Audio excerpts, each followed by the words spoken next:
ఒక మహిళ ఒక పెద్ద హోటల్లో బస చేసింది. ఆమెకు చంటి పాప. మేనేజర్ని, పాపకు ఒక కప్పు పాలు దొరుకుతాయా? దొరుకుతాయి, 100 రూపాయలు. ఆ హోటల్ నుంచి ఇంటికి వెళ్ళేటప్పుడు పాపకు మళ్ళీ ఆకలేసింది. దారిలో ఒక టీ స్టాల్లో ఒక కప్పు పాలు పాపకు తీసుకుని ఎంత అని అడిగింది. చిన్న పిల్లల పాలకు డబ్బులొద్దమ్మా. ఎవరు ధనవంతులు? హోటల్ ఓనరా? Tea stall ఓనరా?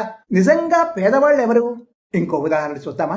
ఓ ధనవంతురాలు బట్టల షాప్కెళ్ళి, కొంచెం తక్కువ ధరలో బట్టలు చూపించండి, మా అబ్బాయి పెళ్లి మా పని మనిషికి పెట్టాలి. కొంతసేపటికి ఆ ఇంటి పని మనిషి బట్టల షాప్కి వచ్చి, మా యజమానురాలి కొడుకు పెళ్లి, ఒక మంచి సూట్ చూపించండి, కాస్త ధర ఎక్కువైనా పర్వాలేదు. పేదరికం మనసులో ఉందా, పర్సులో ఉందా? కొన్నిసార్లు మనం మనుషులం అన్న సంగతి మర్చిపోతున్నాం. అవసరమైన వాళ్లకు ప్రతిఫలాపేక్ష లేకుండా చిన్న సహాయం చేద్దాం. స్వతహాగా మనం మంచివాళ్లమే. ప్రపంచం అంతా మంచివాళ్లతో నిండి ఉంది. మీకెవ్వరూ కనిపించకపోతే మీరే మంచివాళ్లుగా మారండి. Good luck.